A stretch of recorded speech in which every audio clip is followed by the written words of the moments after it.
with that, we'll move on to our first speaker of the evening, who is Sarah Farrell from Dumfries and Galloway Council.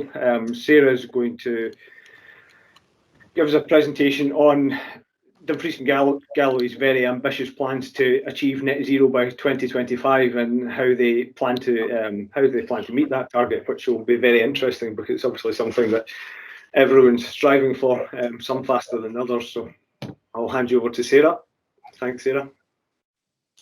Thank you very much, folks. Tonight it's really good to speak to this group, and obviously, as has already been mentioned, your industry is key to what Dumfries and Galloway are striving to do with the Net Zero Challenge.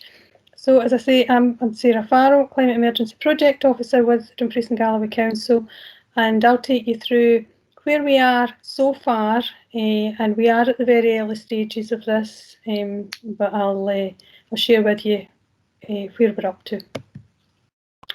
So we have declared climate emergency at the Council have on the 27th of June 2019. The declaration was to become a net zero carbon region by 2025, and that is the most challenging target that there is in the UK as a region.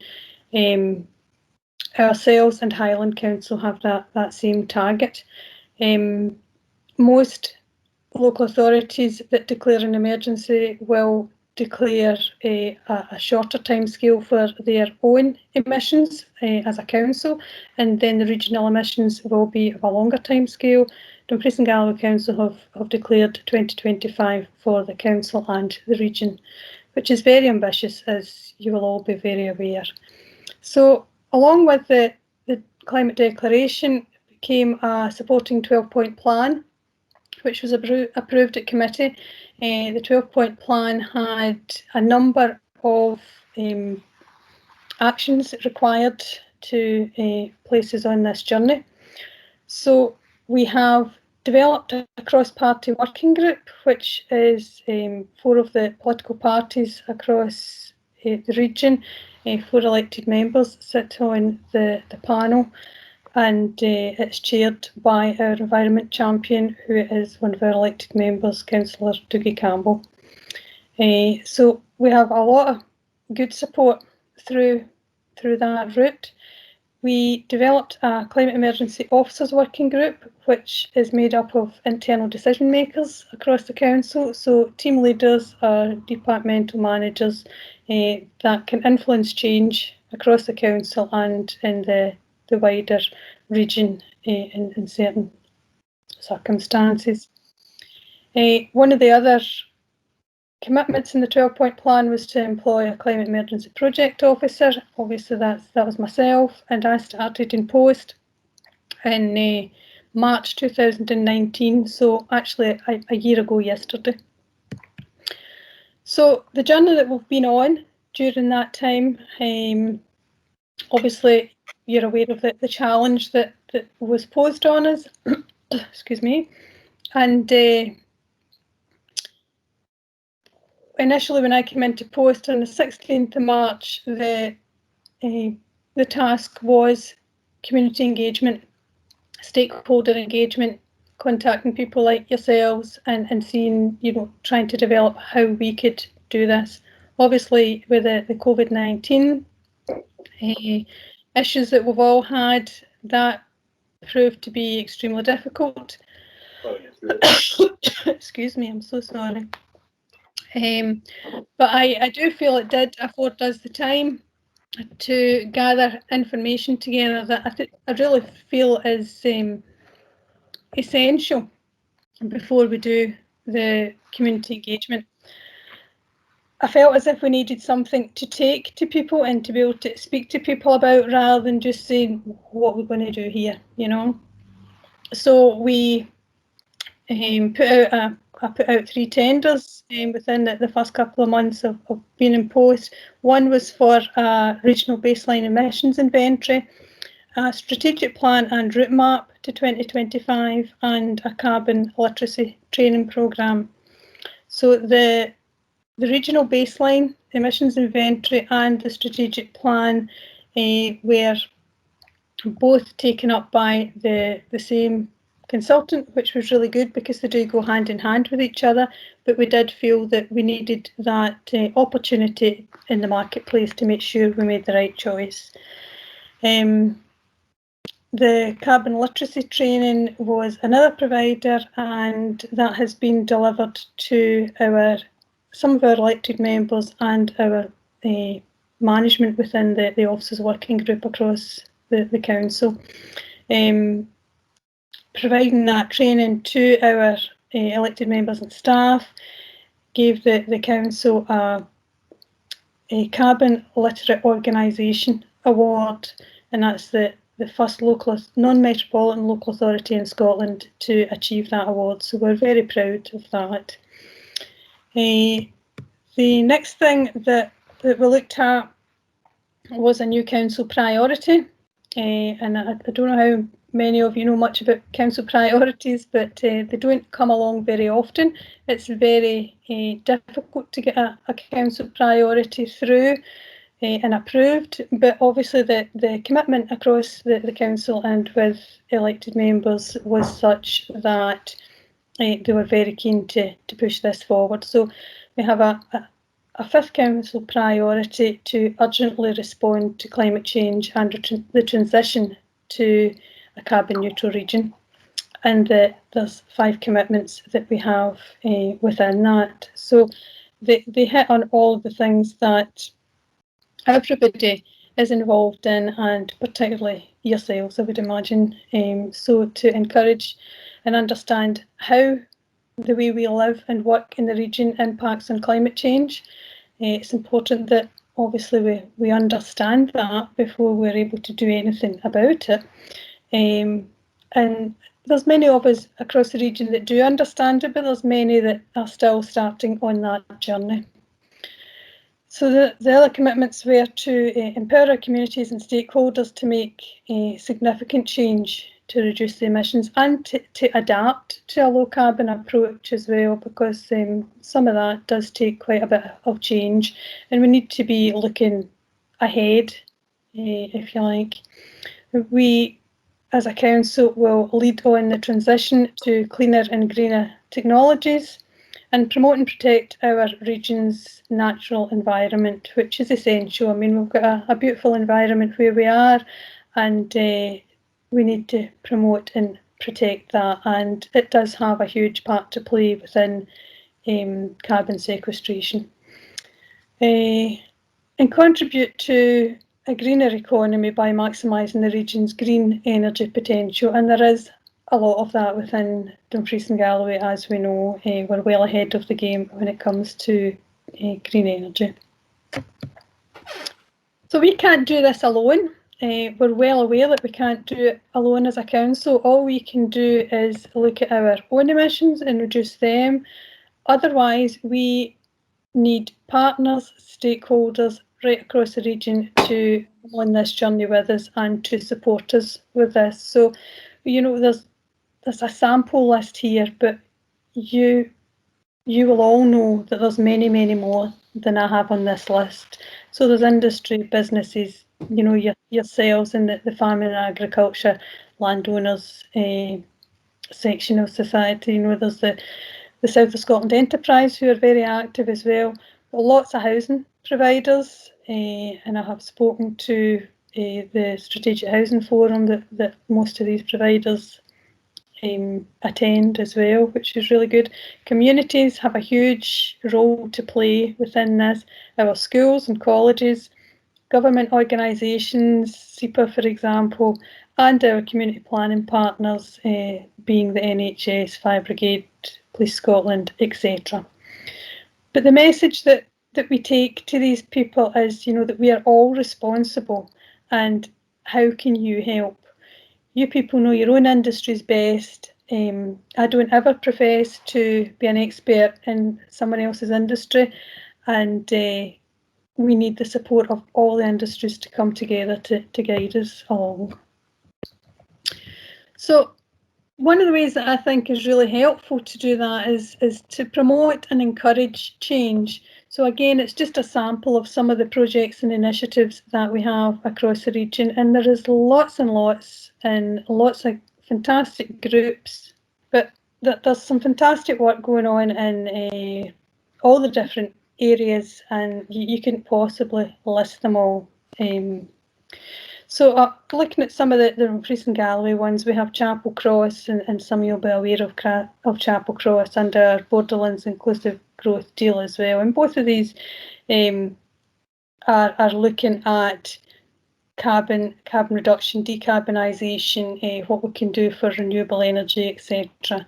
We have electric charging points and renewables across the region that are developing all the time. And there's a new curbside recycling rollout that is happening, as well as we are due to receive delivery of 2 electric refuse collection vehicles. So we're looking forward to that. They're coming in April, I believe, and we'll see how we get on with them. But that they're in conjunction with the Scottish Power Energy Networks. So, I mean, again, we're tying up and collaborating with providers and stakeholders across the region. So we've got the Galloway Glens partnership, landscape partnership, and again, all of their work is to do with environmental work, reducing carbon, and providing a landscape that is assistant with climate change. They're doing a lot of climate change work at the moment and raising awareness. There's the Galloway and South Ayrshire Biosphere, and again, everything that they do is to do with sustainable environments and reducing carbon, or looking at sequestration, etc. And the Climate Ready Ken project that we have is in its initial stages at the moment, but that is looking at the Glen Kens area and implementing the UN sustainability goals within the region and seeing how we can reduce carbon across that area and become as low carbon as at all possible. And as I say, that's in its early stages. We're just developing it, and it's looking really good. Adaptation Scotland are supporting the project, so we've got a lot of good support with them, and we'll see how it goes. If it goes really well, then we hope to roll that project out across the region in different communities. The next stage that we are working on at the moment is to develop a citizens panel. So again, we will be commissioning this work. We don't have the capacity within the council to do it on our own, because we want to do it properly and make sure it's inclusive. The restrictions with COVID and the requirement for staff to be redeployed in other areas means that we don't have the capacity to do this work ourselves at the moment. So we'll commission that work to a provider who has in-depth knowledge of the subject, both in terms of developing a citizens panel and in climate change and sustainability work and reducing to net zero. It's important that we get someone on board who has all of these skills, and we know there are providers that can help with that. So the provision will be to design and deliver the citizens panel, and to focus on a route map to net zero carbon region by 2025. So the audience will be representative and diverse people who, and obviously with a full coverage of the area. I mean, Dumfries and Galloway, as you're all aware, is a very large area to cover, and it will be up to the provider to make sure that, that everyone across the region is represented there. So the last thing on this slide would be to ask for your support and to say, you know, could you, when you see that coming out, and we will hopefully stay in contact with yourselves anyway, provide us with the support on the citizens panel that can help us to understand your industry and what you are doing and can do, and to support the way forward. So that brings me on to the slide that I do take to most of the groups I speak to, and it is to ask, how can you help? You know, so we would be looking for you to support the Council's regional net zero carbon ambitions, to help to empower the communities and other stakeholders, to support and encourage the low to zero carbon approach. And I'm sure there's a lot of work being done on that already in your own industry, and you're well placed to support that, I'm more than sure. To support the region's transition in green technologies as well, and to understand that you, this group and the wider group, do cover many technologies in the work that you do. To protect the natural environment within your communities, and again, that's, you know, part of what you do every single day. That is your industry.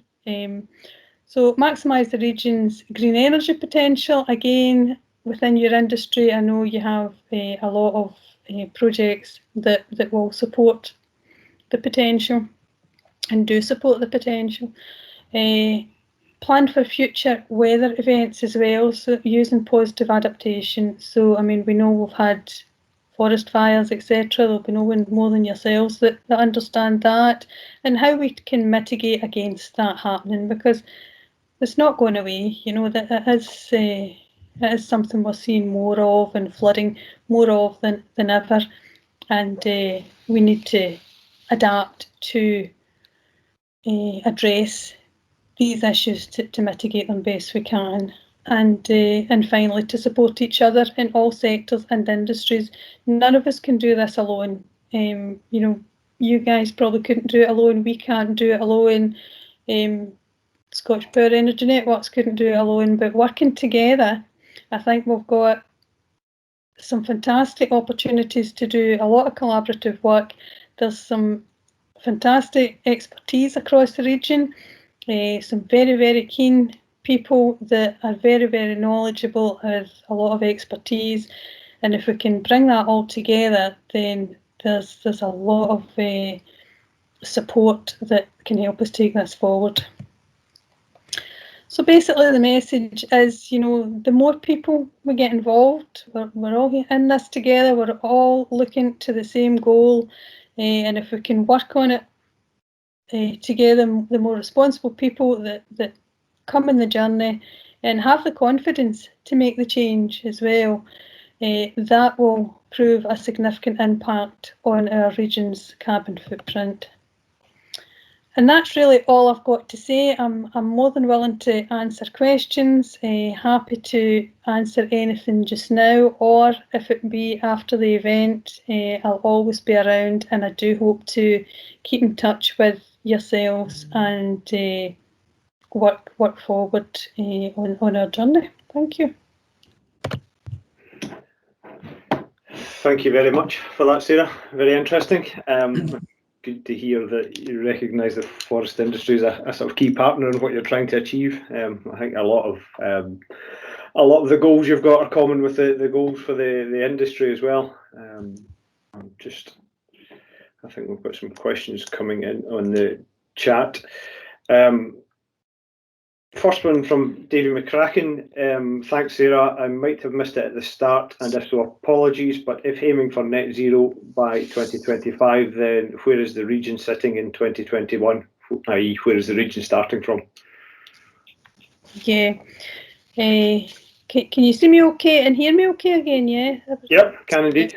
That's fine. Yeah, so we've had the baseline emissions inventory carried out. We have that returned. The strategic plan and route map to net zero we are developing at the moment. It is almost there. We hope to have that out within the next month or so. So at the moment we looking quite good.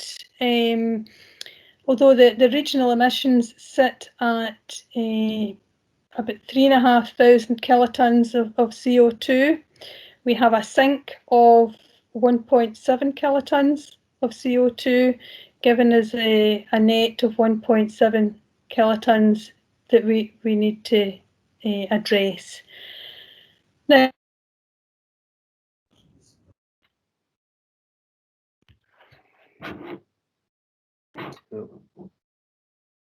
don't know if it's just me or we lost Sarah. I think we've lost her. Lost Sarah, yeah. Okay. She might reappear and we can ask the questions later. Simon Hart was asking if we could see some numbers, but she provided some numbers there, Simon, just before we lost her, so hopefully that will satisfy you. Moving on to our next speaker then, we've got Molly Bedell from Saviles, and Molly's going to give us an insight into how we can take advantage of the natural capital in our forests. So I'll hand over to Molly now. Thank you very much, Eddie. I'll just share my screen. Hopefully you can all see that. Yep, can indeed. Thanks, Molly. Brilliant. So yeah, thank you everyone and good evening. I'm Molly Bedell. I'm part of the Saviles Rural Research Team and I'm delighted to be here this morning and to have the opportunity to speak to you all. Within my role at Saviles, I focus on agri-environmental policy and all things natural capital. I'm also very honoured to be the Rural Research Contact for Scotland. So this evening, the title of my talk is Taking Advantage of Natural Capital Within Forests. I myself come from a rural background. My family farm is in the south of England. We're on a diversified mixed farming estate and over 50% of the farm is woodland. We've got a strong mix of amenity, broadleaf and commercial conifer. We're actually based in Surrey, which is the most wooded county in the UK. So I have been lucky enough to grow up surrounded by a real variety of trees and a very enthusiastic tree loving, but luckily not tree hugging family. So our very sandy soil is very good at growing trees, as well as continual restocking and ongoing management. We are planning new woodland creation schemes, and within that, we're trying to look at how we can tap into natural capital opportunities within these schemes. So that's a little bit of context on how my home life also often merges with my work life, where I focus on all things natural capital. So. The publication on the left is our research spotlight into natural capital, which we published as Saviles Rural Research just over a year ago when we first introduced the thought leadership topic. Do let me know if anyone would like a copy and I can send it to you at the end of the talk. So for this evening, I'm going to begin with an overview of what we mean by natural capital, because there's a lot of noise and excitement around the topic, and hopefully I can distill some of that. I'm then going to focus in on three specific elements of natural capital that provide income and investment opportunities for the forestry sector. I'm going to look at their drivers and their potential. And finally, I'll conclude with some take-home points on what natural capital means for the green recovery in Scotland. So, what is natural capital? It is a term that is frequently bandied around, but it often becomes confused or misunderstood. At the top of the slide, you can see the most commonly used definition for what natural capital is. Essentially, it's everything that makes up natural ecosystems, from air to water to rock. And this diagram at the bottom demonstrates that stocks of natural capital deliver flows of ecosystem services which hold a value to society. In terms of examples of ecosystem services, they include the sequestration of carbon by trees and soil, the filtering of water, the health benefits of public access to green space, the wildlife conservation of habitats with high levels of biodiversity, and the flood prevention provided by floodplains, woodland and peatland.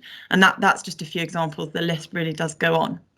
These natural assets and their ecosystem services have not typically been recorded on balance sheets at either national or business level, which has led to them being undervalued in financial decision making. However, as society and business increasingly realise the value of ecosystem services in combating climate change, restoring nature, reducing pollution and supporting societal well-being, there are income opportunities and incentives for land managers who can provide these services. So on to Scotland's natural capital specifically. According to the Office for National Statistics, in 2016, the asset value of Scottish natural capital was £196 billion. That's really important to stress that this is a conservative value because their methodologies were slightly impartial. In 2016, Saviles Rural Research estimated that the value of all of Scotland's rural land was £30 billion. Now that's according to traditional red brick valuation techniques. So in theory, that's £166 billion of untapped natural capital value. Now the real question is, how do we tap into this potential and theoretical value? Well, Scotland is obviously incredibly well positioned to lead the natural capital agenda due to its natural habitats having enormous potential to deliver priority ecosystem services, and forestry plays an enormous role in this. But it's not just the what, it's also the how that makes Scotland well suited to natural capital thinking. Scotland has unique potential in being able to provide landscape scale restoration with the potential for large scale collaboration and stakeholder engagement more likely in Scotland than in the rest of the UK. And this is really beneficial in terms of being able to scale up ecosystem service provision. Scotland can provide the right type of nature restoration that is bigger, better, and more joined up. So where are the main opportunities? Well, opportunities for future income streams and investments lie in emerging natural capital markets, where there is growing demand for ecosystem services that have not previously been valued or monetized. A key question is to what extent ecosystem services will be funded by public schemes versus private markets. And interestingly, how both the public and private marketplace will then interact. Now, I'm going to run through the opportunities that I believe are key in the context of the forestry sector, what is driving them, and how they can become, or how they are becoming monetized, and how they can become monetized further in the future. So we're going to begin with carbon. Now, I know that carbon is being talked about all the time, and the last thing I want to do here is teach grandmothers how to suck eggs. Woodland carbon offsets are the next hot, or should I say the next cool thing, and everyone wants to plant trees. And I find it amazing how many businesses offer you the service of planting a tree when you also purchase your shopping. But what are the real drivers behind this demand for carbon offsets? Obviously, the key driver in Scotland is our net zero by 2045 target, which is one of the most ambitious targets globally. This is a massive policy lever for natural capital investment, both in decarbonising processes and increasing the investment in natural carbon sequestration. Never before has there been a ticking time bomb on policy. There's also increasing talk of carbon taxes. A month or so ago, it was announced that the Treasury has asked all departments to bring forward plans for a carbon pricing system to cover all sectors of the economy. We've also got the Task Force for Climate-Related Financial Disclosure, which has been led by Mark Carney, and it's also part of the Green Finance Strategy. The TCFD, as it's known, is a mechanism to increase accountability. It makes it mandatory for large public businesses to disclose their carbon accounts. And this has a knock-on effect on what we deem important in terms of invisibility and investability, and suddenly environmental risk becomes very real. Then we've got the Task Force on Scaling Voluntary Carbon Markets. So this is a recent task force that only reported 2 months ago, reported back in January. And its key findings were pretty exciting. It discovered that to meaningfully support a 1.5 degree pathway, in other words, to keep us in line with the Paris Agreement, voluntary carbon markets need to grow by at least 15 times by 2030 and potentially 160 times by 2050. So those are some pretty eye-watering figures to explain the scale of growth that we need around carbon offsetting. We've also got COP26 in November in Glasgow, and I think we can be pretty certain that there are likely to be some policy announcements in line with COP26. So we've got a clear direction that policy is rapidly developing, and this is having a knock-on effect in stimulating an offset-hungry private marketplace. We're seeing net zero targets from hundreds of companies. Seemingly a new company pops up with a net zero target every day. Lots of companies committing to net zero, from Microsoft to Unilever, PwC, IKEA, the NHS, the BBC, John Lewis. And we're also increasingly seeing shadow carbon prices being implemented within bigger corporate business. Increasingly, companies are setting these shadow carbon prices. And even 4 years ago, in 2017, there were over 1,500 companies who'd already committed to an internal carbon price, but that has grown significantly over the past 3 years. Now, what this means is that the demand for nature-based offsets is growing. There was a 30% increase in the price of nature-based offsets globally in 2019, and a 140-fold increase in demand for voluntary carbon offsets over the past decade. So everyone is wanting in on the carbon offsetting agenda, and that's particularly relevant to nature-based offsets. In terms of prices, currently carbon prices sit around £20 a tonne. That's if you look at the average of the Woodland Carbon Guarantee in England over the past 3 auctions. But there are many studies that predict that carbon prices are A, going to rise, and B, need to rise if we want to account for our social impact of carbon by 2050. LSE and Grantham did a study that suggested carbon should be more in line with £70 a tonne, and there are other studies from government departments that suggest we should have a price closer to £100 a tonne if we are to reasonably reach net zero. Prices are set to rise, and sometimes it's perhaps a question of, when we're speaking to clients, starting a woodland creation project, but banking the carbon to sell at a later date when the market becomes more favourable. Now, as you will all absolutely know, in order to sell woodland and peatland carbon, projects have to be accredited. And in the UK, the nationally recognised validation and verification schemes are the Woodland Carbon Code and the Peatland Carbon Code. Now, I'm not going to go into the details because I'm sure you're all much better acquainted with them than I am. But within the Woodland Carbon Code and the Peatland Code, the additionality test is the key barrier to get around. And once that's been passed or proven, creating and registering woodland carbon credits is not particularly hard. I think what's really interesting is that increasingly corporates are looking for charismatic carbon that brings with it social and environmental benefits. They want to know the full story behind the carbon and fully understand the plethora of benefits it brings. And what is exciting is that corporates are finding that the UK, and Scotland in particular, offers high quality, verified and charismatic carbon, which they are willing to pay a premium for. So carbon is a very tangible and a very rapidly growing natural capital based income stream. So on to biodiversity. It's really important in Scotland, where the political context is increasingly driven by the climate agenda, not to become siloed into thinking purely about carbon, but also to remember biodiversity. Now, biodiversity net gain is generally defined as development that leaves biodiversity in a better state than before. And within England, biodiversity net gain is mandated as a condition of planning policy through the Environment Bill.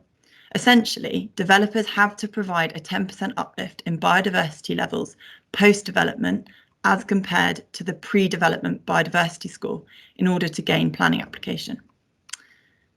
This offers a significant income opportunity for land managers, and that includes foresters, in the ability to sell off-site biodiversity units to developers. Saviles research has demonstrated that it is more cost-effective for developers to provide some of the biodiversity uplift off-site, rather than create it all on-site and risk reducing the size of the development. Land managers can create new habitats or restore existing habitats to generate biodiversity units. These units can be quantified using the DEFRA metric. So in terms of values, we find that biodiversity unit values currently range from £10,000 a unit to £25,000 a unit. It's quite a broad range, and we have seen prices substantially higher. As a ballpark figure, on average, 2 to 3 units are generated per hectare of habitat creation. But clearly that very much depends on the species and quality of habitat created. Clearly, there are also creation and management costs and the requirement to maintain the habitat for 30 years. But what this demonstrates is that biodiversity net gain is a significant earning opportunity for land managers.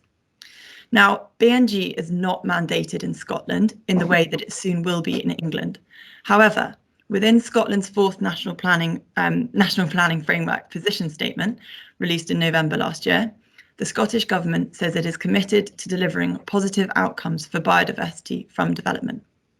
So despite the policy lag, biodiversity net gain already applies in certain situations, as many developers, such as Barratt Homes, Taylor Wimpey and Persimmon, among others, have already adopted internal policies that require biodiversity net gain for each of their developments.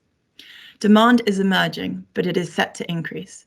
And at Saviles, we are seeing more and more clients wanting to purchase biodiversity units, and we're also developing biodiversity banks on behalf of rural land managers. So I wanted to end, that was my second area that I wanted to look at, was biodiversity, and I wanted to end on an area of natural capital based income that is a little different, and it's not spoken about as much, but I believe has enormous potential.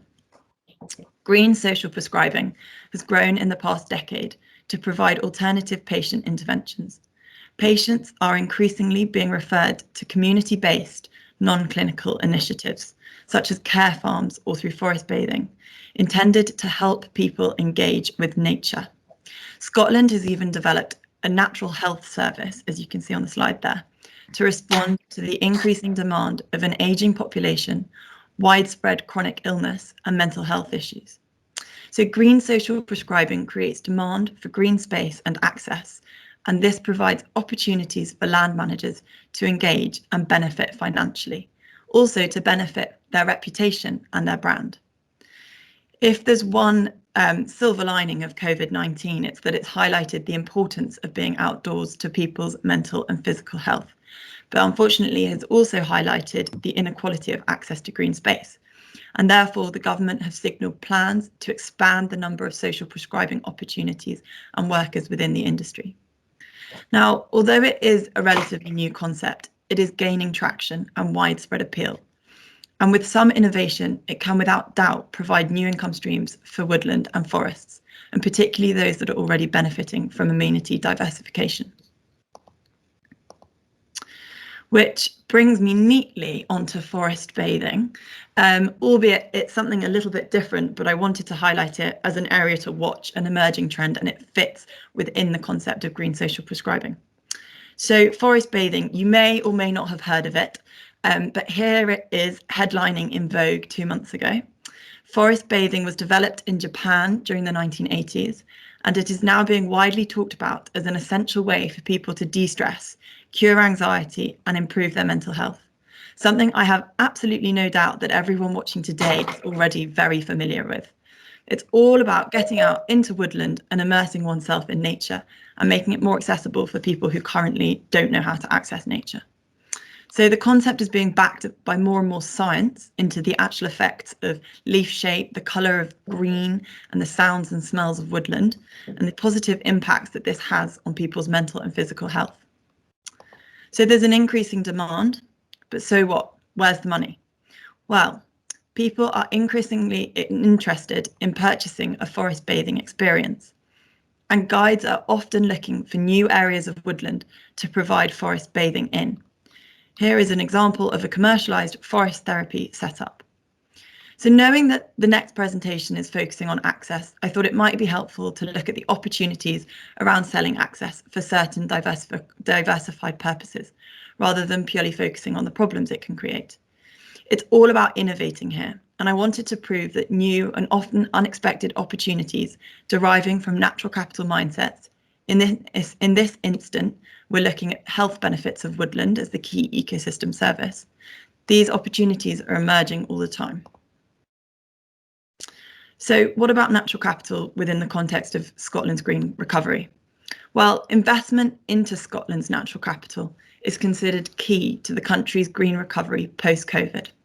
According to the Scottish Government, the rural sector is going to be at the heart of Scotland's COVID-19 recovery. And as we all know, the Scottish Government have outlined an investment package of millions into woodland creation, as well as into biodiversity, green jobs, and the just transition to net zero. Hopefully, I have demonstrated that alongside this public investment in natural capital, there are emerging and importantly growing private markets that are offering attractive income streams for certain ecosystem services within forestry. For me, Natural capital thinking is so exciting because it takes the key issues society is facing, climate change, the health crises, nature's destruction, and demonstrates that many of their solutions lie in the implicit yet unattributed value of rural land. So I've got three key takeaways for you in terms of how to take advantage of natural capital within forestry. These are sort of key themes to think about. Firstly, don't become siloed in your thinking. Remember that natural capital is a broad church. It's not just carbon or just biodiversity. Instead, it's a mindset that allows you to derive an income from any relevant type of ecosystem service. Keep an open mind. Secondly, remember that different types of natural capital can be stacked on top of each other. In order to fully optimize this shift in how we understand rural land, we need to be ready to think flexibly. And following on from that, my final point is that these income streams and opportunities unfortunately don't arrive ready-made on a plate. Some are more developed than others. And in order to take advantage of this new agenda, we will have to think collaboratively and be prepared to innovate.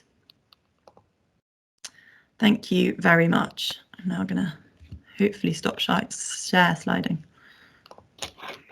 Thank you very much for that. We've got one question so far, and hopefully we'll get some more. The first question is, Molly, can you explain what a BNG unit is? How are they calculated? Yeah, absolutely.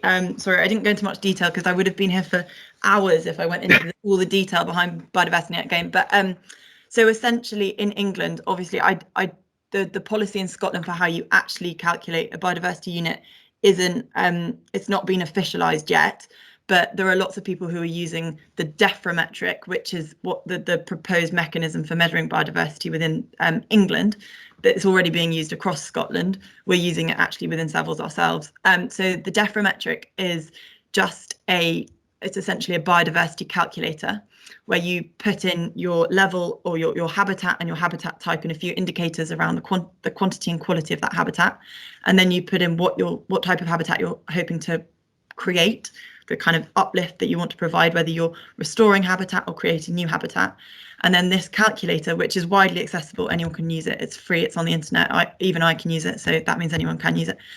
It tells you how many biodiversity units that will generate, and that's really a function of habitat type, proximity to local habitat, priority, and quality of habitat. So yeah, it's through this calculator. It's quite simple. Okay, thank you very much. We haven't got any further questions at the minute. I think everyone's away with our calculators trying to work out what everything's worth now. So thank you again, Molly. That was very interesting. A lot of detail. Eddie, I do have a couple of other questions submitted before the meeting, okay, which I might just very quickly try Molly on. One came into how do you monetize the natural capital value of a forest? I think you covered that particularly well, and particularly I liked your three takeaway messages. Think widely and keep your mind open. But what do you see as the role for forest managers at the moment, and where do you think we need to develop and focus our skills? That's a really interesting question, actually, Jamie. I think it might not be so much where do foresters need to develop their skills, but more how can foresters help other people in understanding the realities of woodland creation and what that actually means for developing carbon offsets. So we're increasingly seeing sort of startup companies suddenly blossoming from cities who are all hoping to sell lots of offsets and sell nature-based solutions through tree planting, but actually don't have any clue on how long it takes to grow a tree, or what the Woodland Carbon Code means, or that you can't suddenly sell carbon from a forest that's already existing because it doesn't pass the additionality test. All these sorts of things that aren't known by a lot of people who are trying to get into the industry. So I think maybe it's about the forestry sector being a little louder and a little more confident and bold in sharing their knowledge. And everyone who's already in the forestry industry, you are the key gurus, you're the experts, and I think everyone else would really benefit from knowing more about the realities of forestry and what it actually means. think you're on mute, Jamie. Thanks, Molly. Another question from Fenning Welsted. How do we balance natural capital versus access rights? And as you know, we're going to have a presentation from Neil Murray of FLS later on the problems of access at the moment. But they're allowing people into our forest permissively or under the Scottish Outdoor Access Code brings considerable difficulties and responsibilities. And if we are going to take up some of your wonderful ideas like forest bathing and offering our services to the Natural Health Service, you know, how do you see that us being able to balance out those two problems? Yeah, another good question. So I think it is about management, obviously, and understanding. I think to some extent, if you are able to offer a service which is monetized, you have a little bit more control over the people who are accessing your land.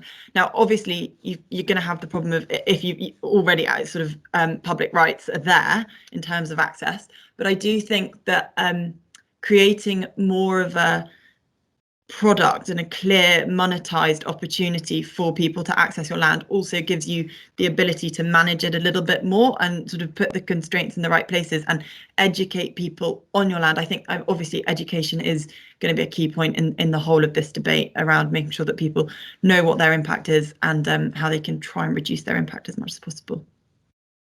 Thanks. I think we've covered the other questions, Eddie. So back to you. Great, thank you very much, Jamie. Thank you, Molly. That was very interesting. Our third and final speaker for the evening is Neil Murray from Forestry and Land Scotland, and ties in nicely with Molly's presentation there because Neil's now going to give us a bit of background and thoughts on the sort of preparing for the increased public access that we've seen in our forests. I think everyone's noticed an increase in public in the forest because of COVID and people wanting to get out and about. But I think in general, there's an increasing trend of people using the forest for recreation, which, as we know, causes its own issues for the industry. So I'll hand you over to Neil now to go into a bit more detail on that one. Okay, thanks, Eddie. I'm trying to get my computer to work as well. Commenting, Neil. I'm having the same problem that somebody else had trying to find the presentation. So let's try that. Hopefully you can see something in front of you at the moment. Yeah, okay. Thanks for that introduction. I'll start off by introducing myself. Forestry and Land Scotland. My main role isn't visitor services or visitor management. It's in delivery and harvesting and forest management activities.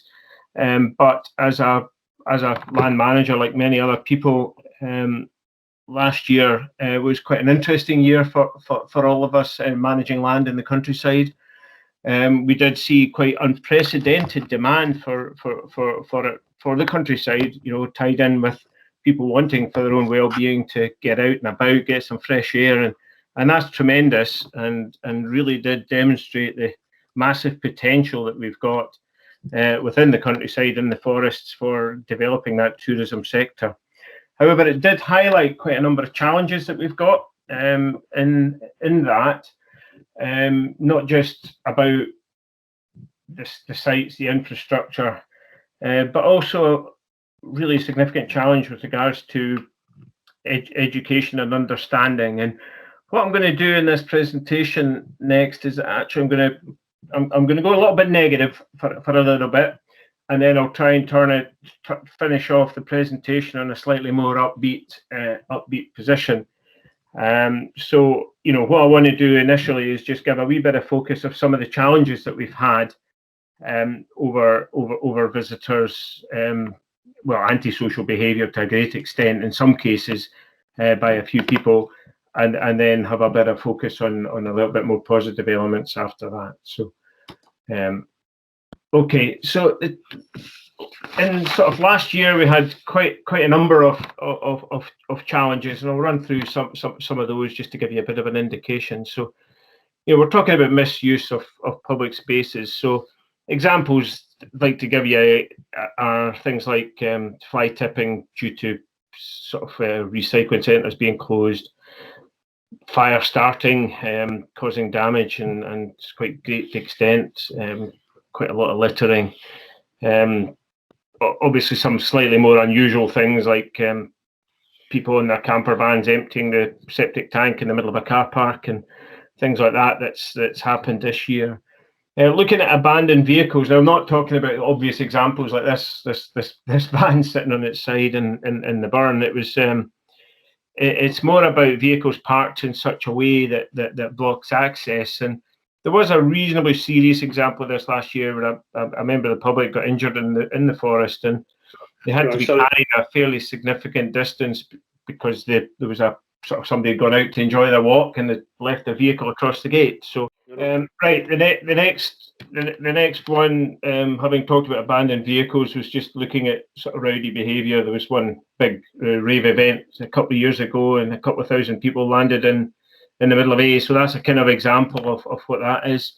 There's been, to some extent, a little bit of at times direct intimidation. So that's been drunk groups of young people, can be organised crime linked, can be intimidation with dogs, there's intimidation of staff online. So there's been a little bit of that happened in the past.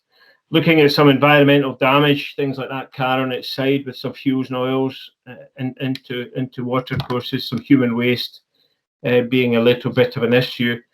And there's been cases of thefts and firearms offences as well. So, it's just focusing the high level of use that we had.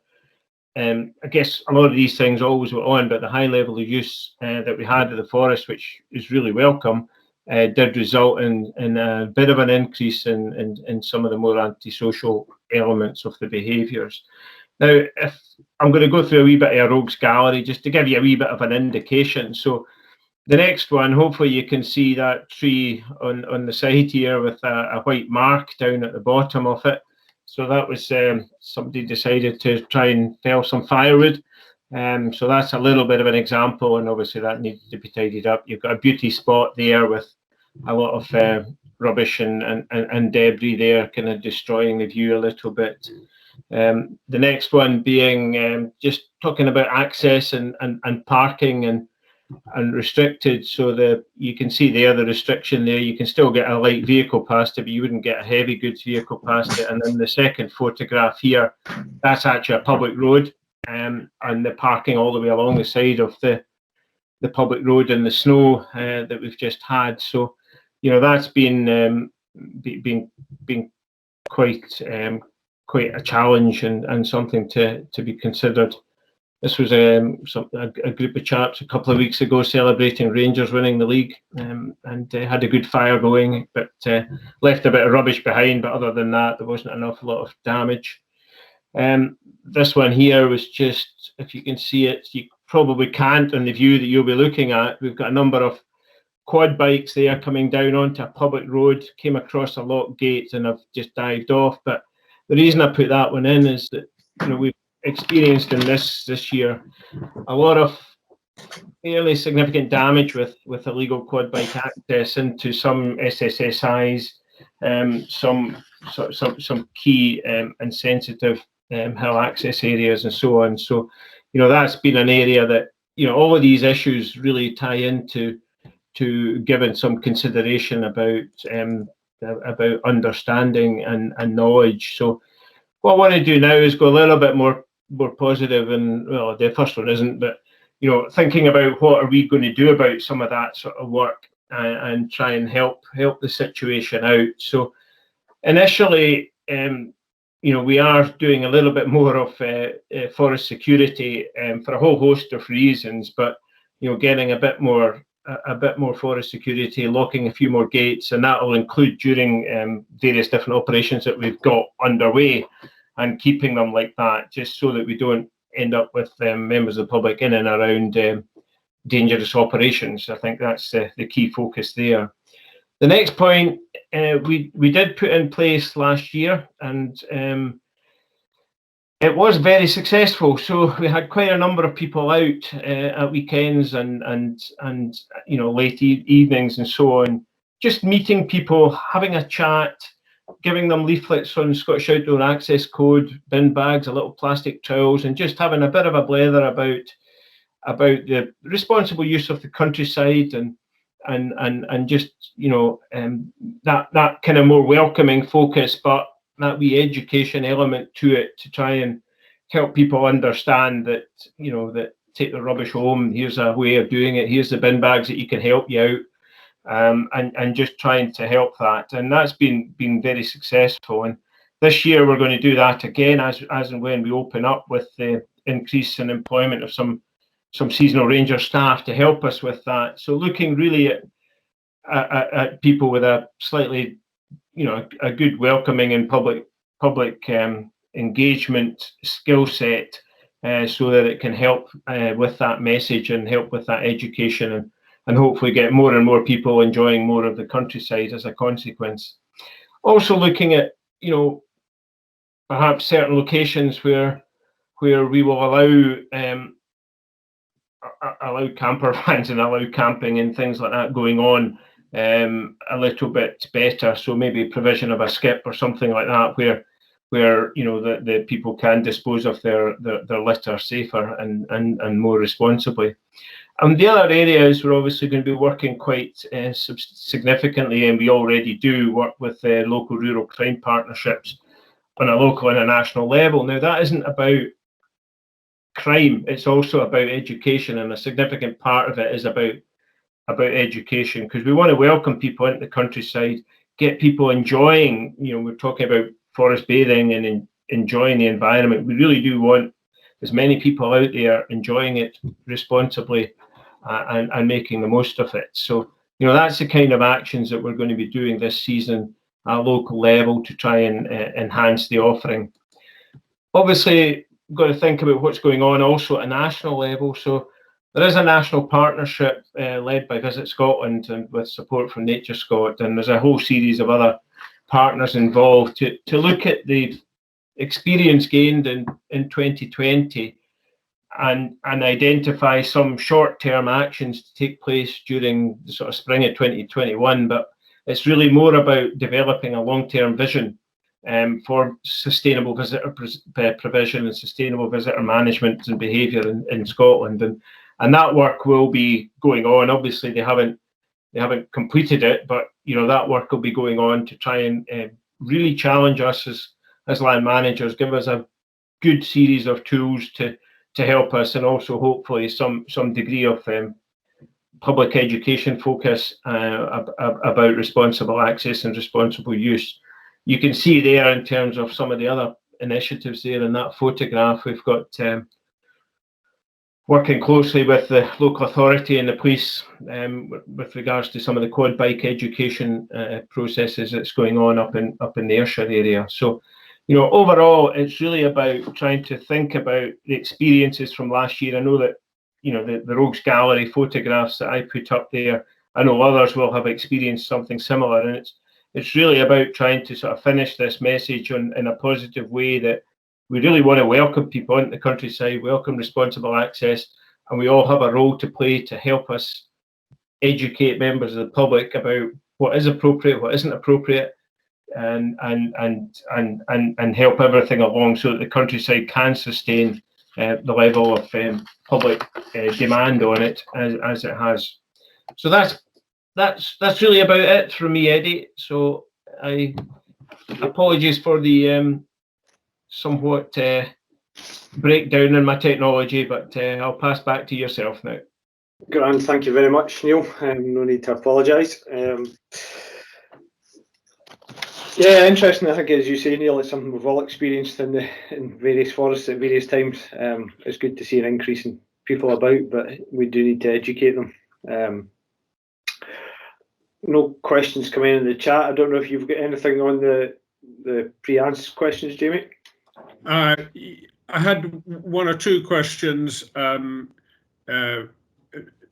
Neil, one from a member of FLS saying, as we know, the existing infrastructure at the moment is not sustainable in most of the historic honeypots throughout the National Forest estate.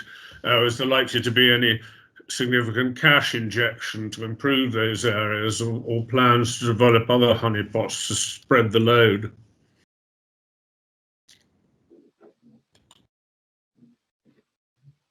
Yeah, I mean, we do get a bit of a focus at certain honeypots, and I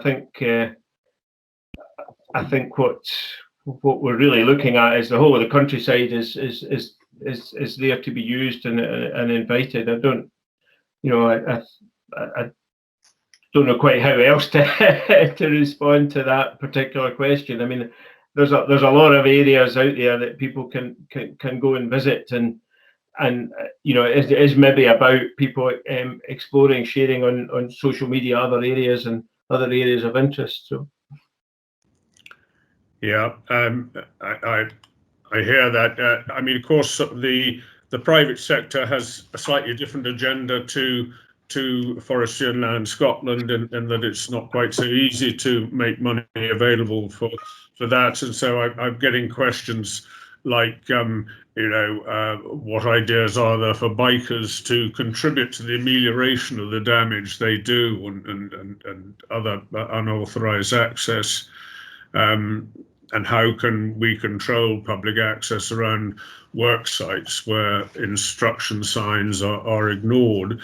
Would you think the answer is just to try to improve our education of the public? And if so, how can we best do that? Yeah, it's not really my area of expertise, Jamie. I quite agree that the education is extremely important. I mean, an area where we're looking at, if we have experience of a high-use public area and members of the public regularly ignoring the operational sites and getting onto operational sites, the next step then is to create a banksman who can be there to talk to people and explain why it's unsafe or why they need to adopt. So it's not just about some big information campaign. It can be small subtleties like banksman in that location where there is regular infringements to try and help that positive message about, yes, you're welcome to the countryside, but not here today. But if you and sort of lead people into other areas. So it's just about everything being joined up in that process, I think.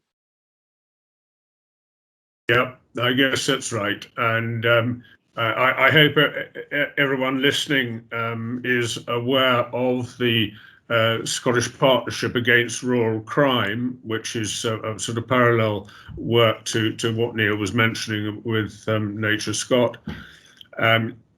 Any forest manager should be aware of their local regional park and try to use the network that exists there. So I think that's, Eddie, I think that's probably covered the question we had to Neil. If I may, I think Sarah has had to leave us, but I did have one or two questions which I will forward on to her, which she didn't have an opportunity to answer because of the IT breakdown. And this meeting has been recorded, and the presentations will go up on the SFTT website. So back to you, Eddie. Thank you. Great, thank you, Jamie, and thank you, Neil. Yeah, I suppose just to round things up, really, I'd like to thank each one of our three speakers individually. Obviously, Sarah, unfortunately, has left. It's good to hear that Dumfries and Galloway and Highland Councils are leading the way in terms of net zero targets. Also that they recognise that forestry is a key partner and a key sector that needs to be engaged with in relation to that, and there is potential benefits for both sides through that engagement. Molly, whose very interesting presentation on deriving value from natural capital with some fairly eye-watering figures in it. It was the first presentation I've seen in a while that said forestry is cool. Well, I think technically it said carbon is cool, but I'll take forestry is cool from that one. And just the sort of message that we need to think outside the box, don't become siloed, was a key takeaway from that one for me. And also that it sounds like you're better to have carbon in the bank than cash at the minute. So, and then tied into that from the sort of public access side into Neil's presentation, which was eye-opening. I think we've seen it. We probably don't see it quite the scale as it's seen in some of the Forestry and Land Scotland woodlands where you've got higher levels of access. But it's good to know that what's going on from the Forestry and Land Scotland perspective in terms of getting people out there, speaking to people, trying to educate the public. Not just clamping down on the antisocial behaviour, but also trying to bring people up to speed with what we're doing as an industry and get them to use the forest responsibly, because I think what Forestry and Land Scotland do has big benefits for the rest of the industry and sector as well. So thank you for that, Neil. Also like to say a huge thanks to Jamie, as ever, for the efforts he puts into organising these meetings and pulling everything together for us, and the support we get from the industry leadership group. Also the rest of the South Scotland Committee for their help in deciding on topics and finding speakers for sessions such as tonight. And a final thanks just to everyone that attended. Your time's appreciated. We know it's precious, and hopefully if you do know anyone that hasn't made it along, you can point them in the right direction of the presentations and the recording of this evening. And if there's nothing else to add, I think that will be it from me. So thank you and good night, everyone.